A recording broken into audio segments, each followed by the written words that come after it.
ಇವತ್ತು ಮಾದಿಗ ಮತ್ತು ಉಪಜಾತಿಗಳಿಗೆ ಹಾಗೂ ಪರಿಶಿಷ್ಟ ಜಾತಿಯಲ್ಲಿ ಮತ್ತು ಪರಿಶಿಷ್ಟ ಪಂಗಡದ ಇಷ್ಟು ದಿನ ತುಳಿತಕ್ಕೊಳಗಾಗಿರುವಂತಹ ನಿಮ್ನ ವರ್ಗಗಳಿಗೆ ಇವತ್ತು ಉಚ್ಚ ನ್ಯಾಯಾಲಯದಲ್ಲಿ ಪರಿಶಿಷ್ಟ ಜಾತಿ ಮತ್ತು ಪರಿಶಿಷ್ಟ ಪಂಗಡಕ್ಕೆ ಒಳ ಮೀಸಲಾತಿಯನ್ನ ಕೊಡಬಹುದು ಅಂತೇಳಿ ಇವತ್ತೇನು ತೀರ್ಮಾನವನ್ನು ಉಚ್ಚ ನ್ಯಾಯಾಲಯ ಮಾಡಿದೆ.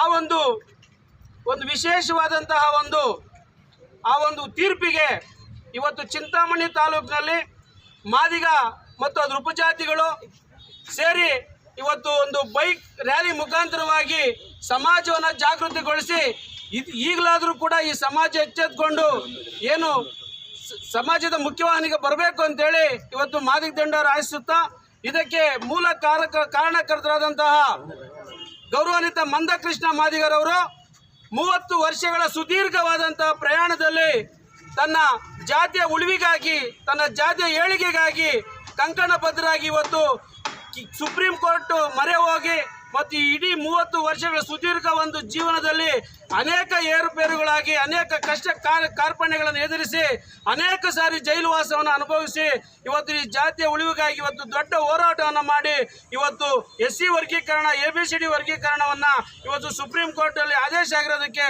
ನಮ್ಮೆಲ್ಲರಿಗೂ ಕೂಡ ಒಂದು ಸಂತಸದ ಒಂದು ಸಮಯವಾಗಿದೆ. ಹಾಗಾಗಿ ಇವತ್ತು ಈ ಒಂದು ಹೋರಾಟಕ್ಕೆ ಕಳೆದ 30 ವರ್ಷಗಳಲ್ಲಿ ಯಾರೆಲ್ಲ ನಮಗೆ ಯಾರೆಲ್ಲ ಒಂದು ಸಹಾಯವನ್ನು ಮಾಡಿದ್ದಾರೆ, ನಮ್ಮ ಜೊತೆ ಯಾರೆಲ್ಲ ಹೆಜ್ಜೆಗಳನ್ನು ಇಟ್ಟಿದ್ದಾರೆ ಅವರೆಲ್ಲರಿಗೂ ಕೂಡ ನಾವು ಗೌರವಪೂರ್ವಕವಾದಂಥ ಒಂದು ನಮನಗಳನ್ನು ಸಲ್ಲಿಸೋದ್ರ ಜೊತೆಗೆ ಅದರ ಜೊತೆಯಾಗಿ ಕರ್ನಾಟಕದಿಂದ ಗೌರವ ಮಂದಕೃಷ್ಣ ಮಾದಿಗರವರಿಗೆ ಗೌರವಪೂರ್ವಕ ಅಭಿನಂದನೆ ಸಲ್ಲಿಸಲು ಇವತ್ತು ಸಂಭ್ರಮಾಚರಣೆಯನ್ನು ಚಿಂತಾಮಣಿಯಲ್ಲಿ ಮಾಡ್ತಾ ಇದ್ದೀವಿ. ಈ ಒಂದು ಕಾರ್ಯಕ್ರಮವನ್ನು ಎಲ್ಲ ಸಮಾಜದ ಬಂಧುಗಳಿಗೆ ಹೃತ್ಪೂರ್ವಕವಾದಂಥ ಸ್ವಾಗತವನ್ನು ಈ ಸಂದರ್ಭದಲ್ಲಿ ಬಯಸ್ತಾ ಇದ್ವಿ. ಜೈ ಮಾದಿಗ. ನಮಸ್ಕಾರ. ಈ ದಿನ ಏನು ಕಳೆದ 30 ವರ್ಷಗಳ ಸುದೀರ್ಘ ಒಂದು ಹೋರಾಟ, ಯಾವ ಈ ಸಮಾಜದಲ್ಲಿ ತುಳಿತಕ್ಕೊಳಗಾಗಿರ್ತಕ್ಕಂಥ ಶೋಷಿತ ಸಮುದಾಯ ದಲಿತರಲ್ಲಿ ವಿಶೇಷವಾಗಿ ಜನಸಂಖ್ಯೆಯಲ್ಲಿ ಜಾಸ್ತಿ ಇದ್ರೂ ಸಹ ಯಾವ ಅವಕಾಶಗಳ ವಂಚಿತ ಸಮುದಾಯ ಏನಿತ್ತು ಮಾದಿಗ ಸಮುದಾಯ, ಈ ಸಮುದಾಯಕ್ಕೆ ನ್ಯಾಯ ಬೇಕು ಅಂತೇಳಿ ಕಳೆದ 30 ವರ್ಷಗಳ ಹಿಂದೆ ನಮ್ಮ ಪಕ್ಕದ ರಾಜ್ಯ ತೆಲಂಗಾಣದಲ್ಲಿ ಪ್ರಾರಂಭವಾದಂಥ ಒಂದು ಹೋರಾಟ ಇವತ್ತು 30 ವರ್ಷಗಳ ಸುದೀರ್ಘ ಹೋರಾಟದ ನಂತರ ಇವತ್ತು ಯಾವ 101 ಜಾತಿ ದಲಿತರಲ್ಲಿ ಜನಸಂಖ್ಯೆ ಯಾರಿದ್ದಾರೆ ಮತ್ತು ಅವರ ಶೈಕ್ಷಣಿಕ ಆರ್ಥಿಕ ಮತ್ತು ಸಾಮಾಜಿಕ ಸ್ಥಿತಿಗತಿಗಳು ಏನಾಗಿದೆ ಅಂತೇಳಿ ಪ್ರತಿ ರಾಜ್ಯಗಳಲ್ಲಿಯೂ ಸಹ ಒಂದು ನಿವೃತ್ತ ನ್ಯಾಯಮೂರ್ತಿಗಳನ್ನು ಒಳಗೊಂಡಂತೆ ಒಂದು ಕಮಿಟಿಯನ್ನು ಹಾಕಿದ್ರು. ಆದರೆ ಆ ಎಲ್ಲ ಕಮಿಟಿಗಳು ತೆಲಂಗಾಣ ಆಗ್ಬೋದು, ಆಂಧ್ರ ಪ್ರದೇಶ ಆಗ್ಬೋದು, ಕರ್ನಾಟಕ ಆಗ್ಬೋದು, ತಮಿಳುನಾಡು ಆಗ್ಬೋದು, ಪಂಜಾಬ್ ಆಗ್ಬೋದು, ಈ ರೀತಿ ಎಲ್ಲ ರಾಜ್ಯಗಳಲ್ಲಿಯೂ ಸಹ ಅದು ಮಾದಿಗ ಸಮುದಾಯ ಜನಸಂಖ್ಯೆಯಲ್ಲಿ ಜಾಸ್ತಿ ಇದೆ. ಆದರೆ ಶಿಕ್ಷಣ ಮತ್ತು ಒಂದು ಕೆಳ ನ್ಯಾಯಾಲಯಗಳು ಆದೇಶ ಮಾಡಿದ್ದ ಒಂದು ಹಿನ್ನೆಲೆಯಲ್ಲಿ 30 ವರ್ಷಗಳ ಒಂದು ಹೋರಾಟ, ಒಂದು ಶ್ರಮ ಪಡಬೇಕಾಯಿತು. ಏನು ತೆಲಂಗಾಣದಿಂದ ಪ್ರಭಾವಿತರಾಗಿ ಕರ್ನಾಟಕದಲ್ಲಿ ಸಹ ಅನೇಕ ನಾಯಕರುಗಳು, ಹೆಸರು ಹೇಳಿದ್ರೆ ತಪ್ಪಾಗುತ್ತೆ, ಕರ್ನಾಟಕದಲ್ಲಿ ಸಹ ದಂಡೋರವನ್ನು ಕಟ್ಟಿ ಪ್ರತಿ ಹಳ್ಳಿಗೂ ಜಾಗೃತಿಯನ್ನು ಮೂಡಿಸಿ ಸರ್ಕಾರದ ಕಣ್ಣು ತರಿಸಬೇಕು ಅಂತೇಳಿ ಬೆತ್ತಲೆ ಚಳುವಳಿಯನ್ನು ಮಾಡಿದ್ದಾರೆ, ಸೈಕಲ್ ಜಾಥಾಗಳನ್ನು ಮಾಡಿದ್ದಾರೆ, ಪಾದಯಾತ್ರೆಗಳನ್ನು ಮಾಡಿದ್ದಾರೆ. ಈ ರೀತಿ ಅನೇಕ ಕಷ್ಟ ಕಾರ್ಪಣ್ಯಗಳನ್ನು ಪಟ್ಟಿದ್ದಾರೆ. ಇವತ್ತು ಯಾವ ಶೈಕ್ಷಣಿಕವಾಗಿ, ಸಾಮಾಜಿಕವಾಗಿ, ಆರ್ಥಿಕವಾಗಿ ಹಿಂದುಳಿದಿರತಕ್ಕಂಥ ಈ ಒಂದು ಸಮಾಜವನ್ನು ಮುಖ್ಯವಾಹಿನಿಗೆ ತಗೊಂಬರಬೇಕು ಅಂತೇಳಿ ಏನು ಹೋರಾಟವನ್ನು ಮಾಡಿದ್ರು, ಇವತ್ತು ಅದನ್ನೆಲ್ಲ ಮನಗಂಡಂಥ ಸರ್ವೋಚ್ಚ ನ್ಯಾಯಾಲಯ ನಾವು ಏನು ಇವತ್ತು ಭಾಳ ಹೆಮ್ಮೆಯಿಂದ ಹೇಳ್ತೀವಿ, ಇವತ್ತು ಸರ್ವೋಚ್ಚ ನ್ಯಾಯಾಲಯ ಅಂತೇಳಿ ಆ ನ್ಯಾಯಾಲಯ ಇವತ್ತು ನಿಜವಾಗ್ಲೂ ನಮಗೆಲ್ಲರಿಗೂ ಒಂದು ಸ್ವಾತಂತ್ರ್ಯವನ್ನು ಕೊಟ್ಟಿದೆ. ಇವತ್ತು ಒಳ ಮೀಸಲಾತಿ ಜಾರಿ ಮಾಡಲಿಕ್ಕೆ ರಾಜ್ಯ ಸರ್ಕಾರಗಳಿಗೆ ಆದೇಶವನ್ನು ಮಾಡಿ ಅವ್ರು ಕೇಳ್ತಾ ಇರ್ತಕ್ಕಂಥ ಬೇಡಿಕೆ ಸಮಂಜಸವಾಗಿದೆ, ಅದು ಒಳ ಮೀಸಲಾತಿ ಮಾಡಬೇಕು ಅಂತೇಳಿ ಇವತ್ತು ಒಂದು ಒಳ್ಳೆ ಆದೇಶವನ್ನು ಕೊಟ್ಟಿದೆ. ಆ ಆದೇಶ ಕೊಟ್ಟಿರುವಂತಕ್ಕಂಥ ಹಿನ್ನೆಲೆಯಲ್ಲಿ ಇವತ್ತು ಚಿಂತಾಮಣಿ ತಾಲೂಕಿನ ಎಲ್ಲ ಅವತ್ತಿನ ಕಾಲದಲ್ಲಿ ಸುಮಾರು 2024 ವರ್ಷಗಳ ಹಿಂದೆ ಇಲ್ಲಿ ದಂಡೋರವನ್ನು ಕಟ್ಟಿರ್ತಕ್ಕಂಥ ನಾಯಕರು ನಮ್ಮ ಜೊತೆಯಲ್ಲಿ ಇಲ್ಲೆಲ್ಲ ಇದ್ದಾರೆ. ಇನ್ನೂ ಕೆಲವರು ಪಾಪ ತೀರ್ಕೊಂಡ್ಬಿಟ್ಟಿದ್ದಾರೆ, ಇನ್ನೂ ಕೆಲವರು ಅನ್ಯ ಕಾರ್ಯಗಳ ನಿಮಿತ್ತ ಬೇರೆ ಬೇರೆ ಕಡೆ ಹೋಗಿದ್ದಾರೆ.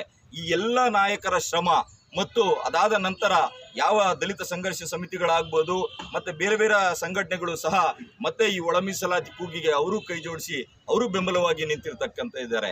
ನಮ್ಮ ಸಹೋದರ ಜಾತಿಗಳಲ್ಲಿರ್ತಕ್ಕಂಥ ಅನೇಕ ಮುಖಂಡರುಗಳು ಅವರೂ ಸಹ ಈ ಒಂದು ಒಳ ಮೀಸಲಾತಿ ನ್ಯಾಯಯುತವಾಗಿದೆ ಈ ಬೇಡಿಕೆ ಅಂತೇಳಿ ಅವರು ಸಹ ನಮಗೆ ಬೆಂಬಲವಾಗಿ ನಿಂತು ಇವತ್ತು ನಮ್ಮ ಹೋರಾಟಕ್ಕೆ ಹೆಜ್ಜೆ ಹಾಕಿದ್ದಾರೆ. ಅವ್ರನ್ನೆಲ್ಲ ಇವತ್ತು ನಾವು ನೆನೆಸ್ಕೊಳ್ತಾ ಏನು ನಮಗೆ ಸುಪ್ರೀಂ ಕೋರ್ಟಲ್ಲಿ ಬಂದಿರತಕ್ಕಂಥ ಒಳ ಮೀಸಲಾತಿ ಜಾರಿ ಮಾಡೋಕ್ಕೆ ರಾಜ್ಯ ಸರ್ಕಾರಗಳಿಗೆ ಹಕ್ಕನ್ನು ಏನು ಕೊಟ್ಟಿದ್ದಾರೆ ಅದನ್ನು ಸ್ವಾಗತವನ್ನು ಮಾಡ್ತಾ ಆ ಒಂದು ಸಂಭ್ರಮಾಚರಣೆಯನ್ನ ಬೈಕ್ ಜಾಥಾ ಮುಖಾಂತರ ಚಿಂತಾಮಣಿಯ ಎಲ್ಲ ಪ್ರಮುಖ ಬೀದಿಗಳಲ್ಲಿ ಒಂದು ಸಂಚರಿಸೋದ್ರ ಮುಖಾಂತರ ಇದು ಯಾರಿಗೆ ವಿರೋಧ ಅಲ್ಲ, ಇದು ನಾವು ನಮ್ಮ ಒಂದು ಸಂತೋಷಕ್ಕೆ ಏನು 30 ವರ್ಷಗಳ ಸುದೀರ್ಘ ಹೋರಾಟ ನಮ್ಮ ನಾಯಕರುಗಳು ಒಂದು ಮಾದಿಗ ದಂಡೋರ ಆಗ್ಬೋದು, ದಲಿತ ಸಂಘರ್ಷ ಸಮಿತಿಗಳಾಗ್ಬೋದು, ಇವೆಲ್ಲ ಏನು ಕಷ್ಟಪಟ್ಟಿದ್ವು ಅವರಿಗೆ ಒಂದು ಕೃತಜ್ಞತೆಯಾಗಿ ಒಂದು ಬೈಕ್ ಜಾಥಾವನ್ನ ಇವತ್ತು ನಡೆಸ್ತಾ ಇದ್ದೇವೆ.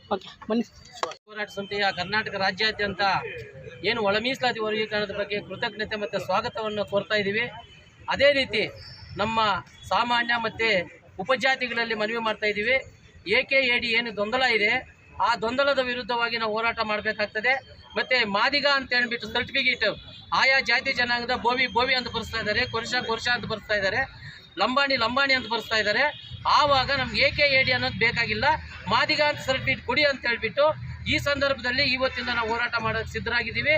ಮತ್ತು ಸಿದ್ದರಾಮಯ್ಯಲ್ಲಿ ನಿನ್ನೆ KH ಮುನಿಯಪ್ಪ ಅವರು ಮತ್ತು ಬಸವರಾಜ್ ಇವರು ಎಲ್ಲರೂ ಹೋಗ್ಬಿಟ್ಟು ಅಪಾಯಿಂಟ್ಮೆಂಟ್ ಮಾಡಿ ತಗೊಂಡಿದ್ದಾರೆ. 15 ದಿನಗಳ ಗಡುವು ಕೊಟ್ಟಿದ್ದಾರೆ. 15 ದಿನಗಳ ಒಳಗಡೆ ಏನಾದರೂ ಸಿದ್ದರಾಮಯ್ಯನವರು ಈ ಒಳ ಮೀಸಲಾತಿ ಜಾರಿ ಮಾಡದೇ ಇದ್ದ ಪಕ್ಷದಲ್ಲಿ ರಾಜ್ಯ ಸರ್ಕಾರಕ್ಕೆ ಸುಪ್ರೀಂ ಕೋರ್ಟು ಗೈಡ್ಲೈನ್ಸ್ ಕೊಟ್ಟಿದೆ.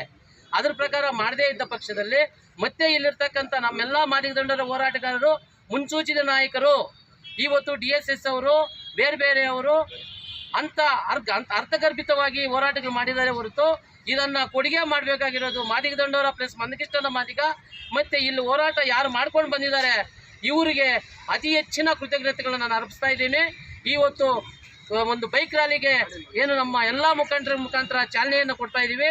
ರಾಜಬೀದಿಗಳಲ್ಲಿ ನಾವು ಸಂಚಲನೆ ಮಾಡುತ್ತಾ ಈ ಎಲ್ಲ ಜಾಗೃತಿ ಮೂಡಿಸಿ ಮಾದಿಗ ಅಂತ ಹೇಳ್ಬಿಟ್ಟು ಸರ್ಟಿಫಿಕೇಟ್ನ ಮಾಡಿಸಬೇಕು, ಆ ಹೋರಾಟವನ್ನು ನಾವು ಪ್ರಾರಂಭ ಮಾಡಬೇಕಂತ ಈ ಒಂದು ಸಂದರ್ಭದಲ್ಲಿ ಕರೆ ಕೊಡ್ತಾ ಇದ್ದೀವಿ.